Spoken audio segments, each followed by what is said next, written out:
കാട്ടാളൻ കണ്ടു. പടത്തിൻ്റെ മെയിൻ പോസിറ്റീവ് എന്ന് പറയുന്നത് പടത്തിൻ്റെ ഡ്യൂറേഷനും ആ ക്ലൈമാക്സ് ഫൈറ്റിൻ്റെ കുറച്ച് പോർഷൻസുമാണ്.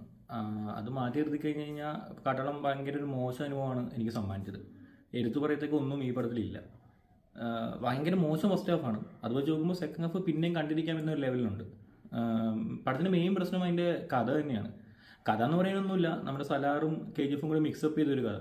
അങ്ങനെ കഥ എടുക്കുമ്പോൾ തന്നെ അതിലേക്ക് കുറച്ച് സംഭവം കൊണ്ടുവരികയാണെങ്കിൽ നമുക്ക് കണ്ടിരിക്കാൻ തോന്നും. പക്ഷേ ഇത് ടോട്ടലി രവിവാസുവിൻ്റെ മ്യൂസിക് മാറ്റി നിർത്തി കഴിഞ്ഞ് കഴിഞ്ഞാൽ ബാക്കിയൊക്കെ ഫസ്റ്റ് ഹാഫൊക്കെ ഭയങ്കര ശോകമായിരുന്നു. സെക്കൻഡ് ഹാഫിലേക്ക് വരുമ്പോൾ ഒരു ജംഗിൾ ഫൈറ്റ് ഉണ്ട് മറ്റേ ആനയായിട്ടുള്ള, അത് വലിയ കുഴപ്പമില്ലാണ്ട് തോന്നി. പിന്നെ ക്ലൈമാക്സ് ഫൈറ്റിൻ്റെ പോർഷൻസ്. പക്ഷേ മാർക്ക് വെച്ച് നോക്കുമ്പോൾ ഇതിന് ഫൈറ്റും ആ ഒരു ലെവലിലേക്ക് എത്തിയിട്ടില്ല. മാർക്കോ എനിക്ക് കഥാപരമായിട്ടോ അങ്ങനെ അത്രയ്ക്ക് സംഭവമായിട്ട് തോന്നിയില്ലെങ്കിലും പക്ഷെ പടം അപ്ലിഫ്റ്റ് ചെയ്തേക്കുന്നത് ഉണ്ണിമൂന്നിൻ്റെ ഒരു സ്വാഗും ആ ഒരു ഫൈറ്റുമാണ്. പടത്തിൽ ഫൈറ്റെല്ലാം ഭയങ്കര അടിപൊളിയായിട്ട് തന്നെ ഉണ്ണിമൂന്നും ചെയ്തിട്ടുണ്ട്. അങ്ങനെ നോക്കിക്കഴിഞ്ഞാൽ ഇത് ഭയങ്കര ഒരു ആവറേജിലും താഴെയാണ് എല്ലാ ഫൈറ്റ്സും കാര്യങ്ങളും എല്ലാം.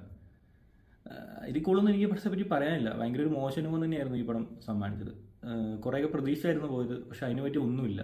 ഈ രവിവാസുവിൻ്റെ മ്യൂസിക് ആണെങ്കിൽ പോലും പുള്ളിനെ കൊണ്ടുവന്നല്ലോ എന്ന് വിചാരിച്ചിട്ട് ആവശ്യമുള്ളിടത്തും ഇല്ലാത്തടത്തും എല്ലായിടത്തും മ്യൂസിക് ഇങ്ങനെ കുത്തിക്കിട്ട് വെച്ചേക്കുക. ഫസ്റ്റ് ഹാഫ് എന്നൊക്കെ പറഞ്ഞാൽ ബീജം ഇട്ട് അങ്ങോട്ടും ഇങ്ങോട്ടും നടക്കുന്നതല്ലാണ്ട് കാര്യങ്ങളൊന്നും മുന്നോട്ട് പോകാത്ത രീതിയായി പോയി.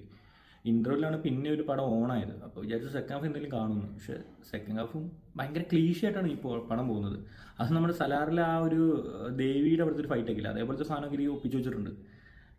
ശരിക്കും പറഞ്ഞാൽ മേക്കിംഗ് കൊണ്ട് കുറച്ച് മുന്നിട്ടെടുക്കുന്നുണ്ട്. നമുക്ക് സലാറിൻ്റെയും KGF ഒക്കെ ഒരു 70p എന്ന രീതിയിൽ ഈ പടത്തെ പറയാം.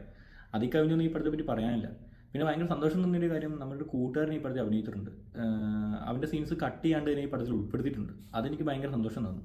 അതിൽ കൂടുതലൊന്നും എനിക്ക് ഈ പടത്തെ പറ്റി പറയാനില്ല. ഭയങ്കര ഒരു മോശം അനുഭവമാണ് തന്നത്. ഇത് എൻ്റെ ഒരു ഒപ്പീനിയനാണ്. നിങ്ങൾ ഈ പടം കണ്ടിട്ട് നിങ്ങൾ വിലയിരുത്തും എങ്ങനെയുണ്ടെന്ന്. നിങ്ങൾ ഈ പടം കണ്ടാണെങ്കിൽ നിങ്ങൾക്ക് എന്താണ് തോന്നിയെന്ന് കമൻറ്റിൽ രേഖപ്പെടുത്തും.